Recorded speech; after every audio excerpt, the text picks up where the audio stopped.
Salam sejahtera, terima kasih karena bersama dengan saya di Nazilin Unity Channel. Video Anwar bidas wartawan Jerman kini menuai perhatian warganet dan sempat pula memetik nama Muhyiddin. Wow, apa cerita sehingga nama Muhyiddin dipetik ini? Jawapan tegas Perdana Menteri Datuk Seri Anwar Ibrahim kepada seorang wartawan Jerman yang membangkitkan persoalan berunsur berat sebelah mengenai isu konflik di Palestin menjadi tumpuan ramai. Ketika sidang media bersama Chancellor Jerman Olaf Scholz di Berlin semalam, Anwar mendapat perhatian media asing apabila ditanya mengenai rakyat Israel yang masih lagi menjadi tawanan Hamas sejak 7 Oktober tahun lalu. Menerusi video berdurasi 3 menit yang beredar di media sosial, Anwar dengan tegas mengkritik negara barat kerana kurang bertindak terhadap kekejaman Israel di Gaza, tetapi mereka terus mengecam Hamas. Anwar berkata beliau menolak keras naratif yang dimainkan negara barat mengenai obsesi 7 Oktober untuk membenarkan tindakan mereka. Sedangkan kata beliau, ia telah bermula lebih lama, sekitar 4 dekad sebelum kejadian pada 7 Oktober. Video itu ternyata mendapat perhatian ramai sehingga menjadi topik perbincangan pengguna media sosial di pelbagai platform. Mereka antara lain mengatakan kekaguman dengan kelantangan Anwar mengkritik negara barat, sedangkan ketika itu di sebelahnya adalah pemimpin yang menyokong Israel. Pada masa sama, pengguna media sosial juga memetik nama bekas Perdana Menteri Tan Sri Muhyiddin Yassin yang dikenali dengan ucapannya yang sering berpandukan PDF semata-mata. Mereka menganggap pemimpin tertinggi Perikatan Nasional PN itu tidak akan mampu menandingi kelantangan Anwar, dan video yang tular itu membuktikan usaha Anwar dalam membela rakyat Palestin. Perdana Menteri bila menjawab soalan tentang Palestin, pasti beliau menjawab dengan penuh semangat, seolah-olah beliau berada di Malaysia. Beliau tidak sedikit pun merasa tertekan, sekalipun pemimpin di sebelahnya itu adalah negara penyokong Israel, komen Awatif. Satu lagi komen daripada Asri mengatakan, kalau Muhyiddin dari awal lagi dia minta MC alasan cirit. Kalau Hadi dari awal lagi ke laut pergi tangkap tenggiri. Kalau Sanusi dia mungkin bawa translator lepas duduk cakap bahasa Kedah dia, komen pula Asri.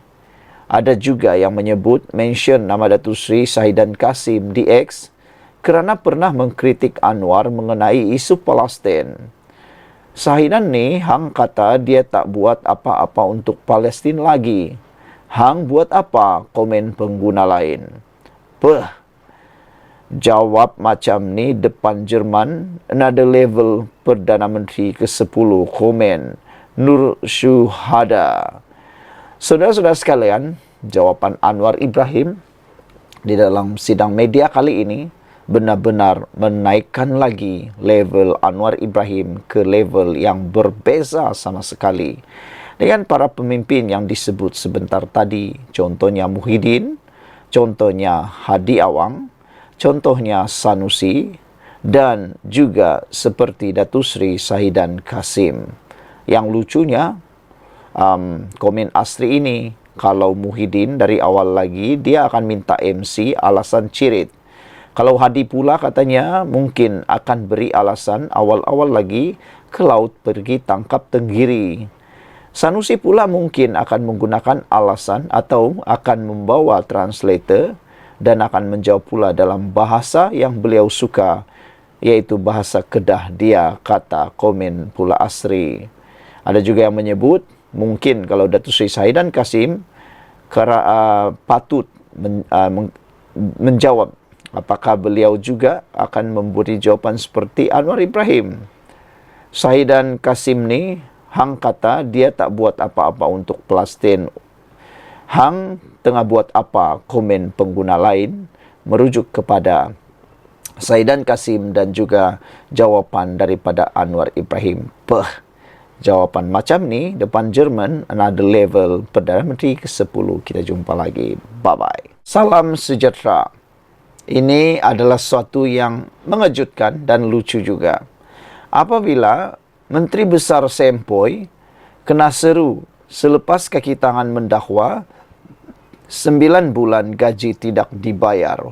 Wah, bayangkan saudara-saudara sekalian kalau kaki tangan mendakwa sudah tidak dibayar selama 9 bulan gaji. Bukankah itu satu perkara yang amat mendukacitakan? Macam manalah keluarga tu nak makan, nak menanggung hidup, kalau gaji dah tak dibayar selama 9 bulan.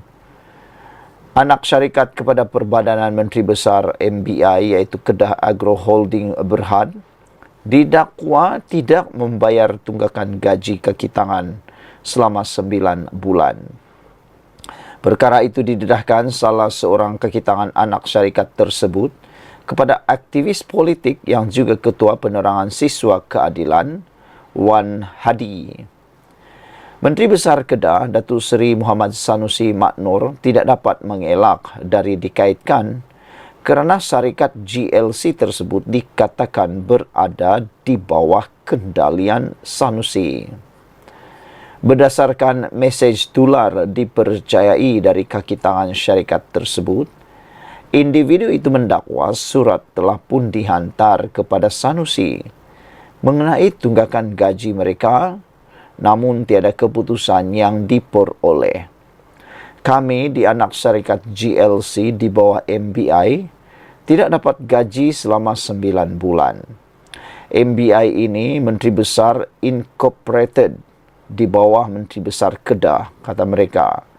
Kami dah hantar surat ke Menteri Besar untuk pengetahuan dia yang kami tidak peroleh gaji dan meminta CEO di tempat kami letak jawatan.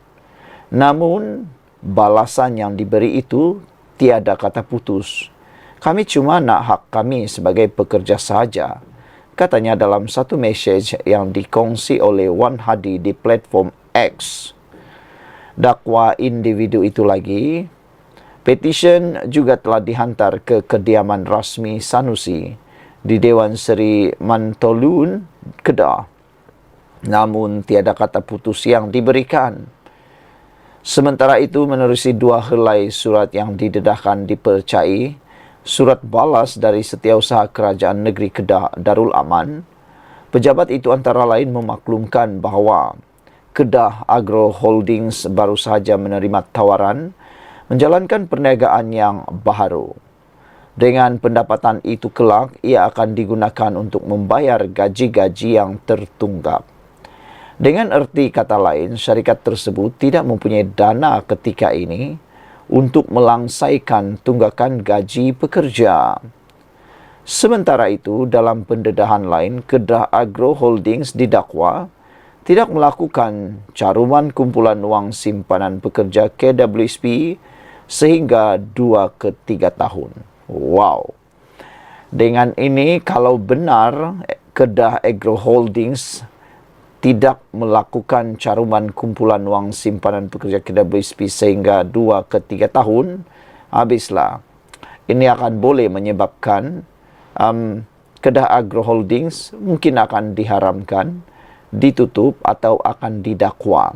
Kerana ini sudah menyalahi undang-undang dalam bidang pencaruman wang simpanan pekerja untuk semua pekerja.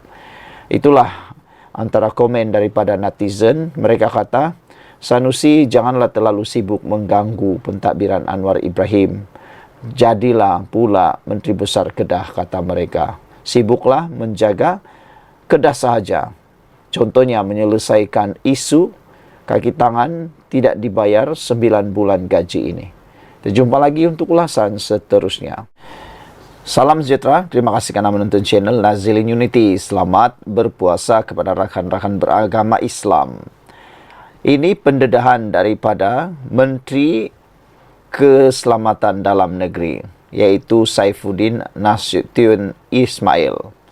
Beliau mengatakan akan ada lagi pemimpin berprofil tinggi Perikatan Nasional sertai PKR. Wow, ini bukan calang-calang ceritanya. Bayangkan pemimpin berprofil tinggi Perikatan Nasional bakal menyertai PKR. Dan yang menyatakan pula ialah Saifuddin yang juga pemimpin besar dalam parti PKR. Setiausaha Agung PKR ini mengatakan bahawa beliau menjangkakan lebih ramai individu berstatus profil tinggi daripada Perikatan Nasional PN akan meninggalkan parti masing-masing dan menyertai PKR. Katanya, pihaknya ada menerima permohonan daripada pemimpin-pemimpin pembangkang yang mempunyai nama besar di dalam area politik negara dan berminat untuk menyertai PKR. Bagaimanapun, Saifuddin dalam temu bual dengan Akhbar Utusan Malaysia menegaskan bahawa PKR tidak menggunakan apa-apa elemen seperti memujuk, mengumpan atau mengugut. Sebaliknya, katanya adalah lebih bernilai keanggotaan parti jika ia pilihan sendiri. Saya boleh mengesahkan masih ada lagi orang-orang yang telah mendatangi dan menghubungi kami sama ada di peringkat saya atau presiden iaitu Anwar Ibrahim yang menzahirkan hasrat sama. Kalau ada berita di sana, di sini tentang kemasukan anggota biasa bersatu dan sebagainya, itu saya anggap perkara biasa. Sebab memang kami menerima pada sepanjang masa. Setiap bulan apabila saya bermesyuarat Majlis Pimpinan Pusat MPP, satu agenda khas Setiausaha Agung membentangkan permohonan menjadi anggota parti mengikut negeri dan cabang di seluruh negara, katanya lagi. Mengulas lanjut, Saifuddin Nasution Ismail berkata, PKR membuat beberapa ketetapan. Sekiranya yang memohon dan meminta untuk diterima terdiri daripada mereka yang berpengaruh.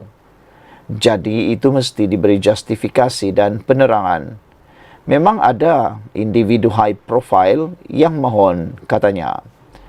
Semalam, bekas anggota Majlis Pimpinan Tertinggi MPT Bersatu, Dr. Muhammad Faiz Naman berkata, lebih ramai pemimpin dan ahli perintis parti itu di semua peringkat akan menyertai PKR.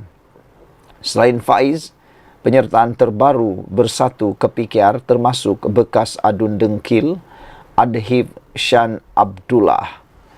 Sebelum kita berpisah, apa pula pendapat anda tentang ahli-ahli daripada Perikatan Nasional, khususnya orang-orang yang berprofil tinggi, pemimpin-pemimpin berprofil tinggi daripada Perikatan Nasional yang kini berpusu-pusu menyertai PKR. Adakah ini satu isyarat bahawa parti Bersatu sudah memang betul-betul rosak, sudah tidak lagi berjalan mengikut objektif penubuhannya, yaitu mahu menggantikan UMNO? Adakah Bersatu sekarang tidak lagi mempunyai hala tuju perjuangannya dan sibuk pula nak membuat perkara-perkara yang tak sewajarnya? Kita jumpa lagi untuk isu yang seterusnya. Salam sejahtera, terima kasih kerana bersama dengan saya di Nazilin Unity Channel. Ini pendedahan dan pengakuan paling tak disangka-sangka datang daripada Parti Bersatu, bekas pemimpin besar di Bersatu, orang kuat Muhyiddin Yassin. Ini adalah berita yang mungkin paling malang untuk Parti Bersatu. Apabila Dr. Faiz mengatakan ramai lagi pengasas Bersatu akan sertai PKR. Dikhawatiri sekarang ialah tinggal orang-orang baharu sahaja yang akan menjadi saki baki kekal di Parti Bersatu. Apabila pendedahan ini mengatakan ramai lagi pengasas Bersatu akan sertai PKR. Apabila menyebut pengasas Bersatu, ini bermaksud mereka ialah orang-orang yang penting pada permulaan penubuhan Parti Bersatu. Dan pasti ada orang baru yang sedang berkuasa. Pendedahan baru-baru ini mengatakan ada kartel di dalam Parti Bersatu. Mungkin ada kaitan dengan perkara ini. Adakah dengan lebih ramai pengasas Bersatu akan menyertai PKR akan menyebabkan Parti Bersatu sudah tidak relevan lagi atau tidak mampu menggantikan UMNO Bekas ahli Majlis Pimpinan Tertinggi MPT Parti Pribumi Bersatu Malaysia Dr. Muhammad Faiz Naaman menjangkakan lebih ramai pemimpin dan pengasas parti itu di semua peringkat akan menyertai PKR. Muhammad Faiz yang mengesahkan penyertaan dalam PKR semalam membayangkan perkara itu akan berlaku dengan lebih ketara menjelang pemilihan Parti Bersatu yang dijangka berlangsung tahun ini. Saya boleh katakan pengisytiharan sokongan kepada kepimpinan Menteri Besar Selangor oleh Ahli Dewan Undangan Negeri Adun Selat Kelang, Datuk Abdul Rashid Asyari, Rabu lepas adalah bibit awal penghijrahan sokongan. Dengan pemilihan kepimpinan baharu bersatu bakal diadakan kelak, saya yakin akan ada pihak yang banyak berjasa kepada parti bakal terpinggil oleh kerana permainan geng kartel. Mereka ini akan membentuk gelombang penolakan besar di semua peringkat terhadap bersatu, katanya kepada Bernama hari ini. Bekas Ketua Angkatan Bersatu Anak Muda Armada Kelang itu berkata, beliau yakin penghijraan itu akan bermula dari Selangor, melibatkan ahli yang berjawatan atau mereka yang mengasaskan penubuhan bersatu di semua peringkat di negeri itu. Berhubung keputusan menyertai PKR, Muhammad Faiz berkata, pemilihan itu tidaklah terlalu sukar, mengambil kira kerjasama yang pernah beliau jalinkan dengan pimpinan dan akar umbi PKR, khususnya di Selangor semasa pemilihan pilihan raya umum ke-14 ketika Bersatu berada dalam gabungan Pakatan Harapan PH. Beliau berkata objektif penubuhan Bersatu juga tidak jauh berbeza dengan PKR, dengan kedua-duanya menentang golongan kleptokrat dan penyalahgunaan kuasa, sekaligus memudahkan beliau menerima pentadbiran Perdana Menteri Datuk Seri Anwar Ibrahim di peringkat persekutuan dan Menteri Besar Datuk Seri Amiruddin Syari di Selangor. Semalam Muhammad Faiz dalam catatan di Facebook berkongsi berita beliau dan bekas Adun Dengkil Adhif Syan Abdullah yang juga bekas Ketua Pemuda Bersatu Selangor diterima menyertai PKR dan perkara itu diumumkan Amiruddin pada Majlis Doa Selamat dan sesi penerangan isu-isu semasa di kediaman rasmi Menteri Besar Selangor Ahad lalu. Sekian dulu untuk kali ini. Jangan lupa tinggalkan komen anda, tekan butang subscribe. Kita jumpa lagi. Bye-bye. Salam sejahtera. Terima kasih kerana bersama dengan saya di Nazilin Unity Channel. Selamat menunaikan ibadah puasa kepada rakan-rakan yang beragama Islam. Hari ini kita digemparkan dengan satu pendedahan di media bahawa tiada jaminan isteri daim tidak lari jika pasport dikembalikan, kata pendakwa.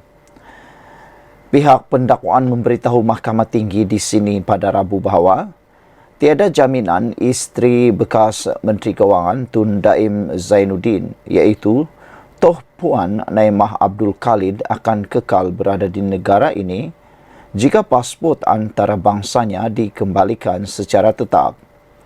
Timbalan Pendakwa Raya Datuk Wan Syahrudin Wan Aladin berkata demikian ketika prosiding pendengaran di hadapan Hakim Datuk Ahmad Bache berhubung permohonan Naimah untuk menyemak perintah Mahkamah Session di sini berhubung syarat tambahan serahan pasport bagi kes gagal mengisytiharkan harta.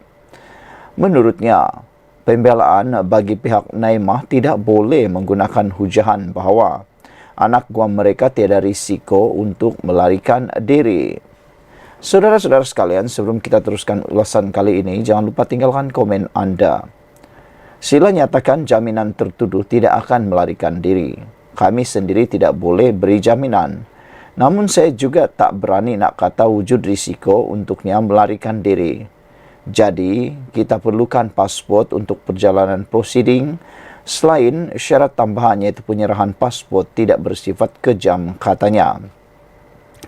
Beliau berkata syarat tuntutan cagaran itu bukan bertindak untuk menyekat hak kebebasan Naimah kerana permohonan untuk mendapatkan semula dokumen perjalanan tersebut secara sementara boleh dibuat kepada mahkamah pada bila-bila masa. Sementara itu, Peguam M. Puravelan yang mewakili Naimah berkata, pendakwaan tidak boleh menggunakan hujahan bahawa anak guamnya cenderung untuk melarikan diri atau tidak hadir prosiding mahkamah. Mereka tidak mengemukakan alasan yang spesifik atau kukuh ketika memohon pasport beliau ditahan. Oleh itu, perintah Mahkamah Session berhubung penahanan pasport adalah salah di sisi undang-undang dan menyebabkan pelanggaran prinsip keadilan yang serius, maka ia wajar disemak, katanya. Pada 16 Februari lalu, Naimah memfailkan permohonan dengan mendakwa alasan yang kukuh harus diberikan oleh barisan timbalan pendakwa raya untuk menahan pasportnya selain mendakwa tindakan tidak wajar kerana rutin bagi pihak pendakwaan. Pada 23 Januari, wanita itu didakwa di Mahkamah Session atas satu pertuduhan gagal mematuhi notis Suruhanjaya Pencegahan Rasuah Malaysia SPRM dengan tidak mengisytiharkan 12 aset harta antaranya di Ibu Negara dan Pulau Pinang Disember tahun lalu. Mengikut pertuduhan, Naimah didakwa sengaja memberikan satu pernyataan bertulis secara bersumpah yang tidak mematuhi terma notis bawah Seksyen 36 dalam kurungan 1 kurungan B Akta SPRM 2009 bertarikh 8 November 2023. Notis itu dihantar kepada tertuduh oleh seorang pesuruhjaya SPRM pada 14 November tahun lalu, iaitu dengan tidak mengisytiharkan harta-harta di Ibu Pejabat SPRM Putrajaya pada 13 Disember 2023. Harta itu membabitkan dua syarikat, iaitu Ilham Tower Sdn Bhd dan Ilham Baru Sdn Bhd, serta dua Mercedes-Benz. Selain 8 hartana membabitkan Menara Ilham dan sebuah kediaman di Bukit Tunku di sini, serta 6 lagi bangunan dan lot tanah di Taman Tunku dan Bukit Tunku di sini, Jalan Cantonment Road, Penang, serta Jalan Antinaphapan, Taman Tun Dr. Ismail di sini. Pertuduhan dibuat mengikut Seksyen 36 dalam kurungan 2 Akta SPRM 2009 yang membawa hukuman penjara tidak melebihi 5 tahun dan didenda maksimum RM100,000 jika sabit kesalahan. Mahkamah Session membenarkan Naimah diikat jamin sebanyak RM250,000 dengan seorang penjamin, termasuk syarat tambahan pasport diserahkan kepada mahkamah sehingga kes selesai tanpa perlu melaporkan diri di Ibu Pejabat SPRM. Pada 10 Januari lalu, Daim memohon kepada Mahkamah Tinggi di sini untuk mendapatkan kebenaran semakan kehakiman dan mengarahkan SPRM menghentikan penyiasatan terhadapnya. Isteri serta 4 anak, termasuk Ilham Tower Sdn Bhd, mengaitkan kes rasuah dan pengubahan wang haram. Selain Daim, istrinya, Naimah dan 4 anak, Asnida 63, Muhammad Wiradani 46, Muhammad Amir Zainuddin 29, Muhammad Amin Zainuddin 26, serta Ilham Tower selaku pemohon pertama hingga ke-7 turut memfailkan permohonan sama menerusi Tetuan Tommy Thomas. Pada 29 Januari pula, Daim yang berusia 86 tahun turut didakwa atas pertuduhan sama membabitkan 1 akaun bank, 7 kenderaan mewah, 38 syarikat dan 25 hartanah. Sekian dulu untuk kali ini. Jangan lupa tinggalkan komen anda. Untuk isu yang panas pada petang ini, tiada jaminan isteri Daim tidak lari jika pasport dikembalikan, kata pendakwa. Kita jumpa lagi. Bye-bye.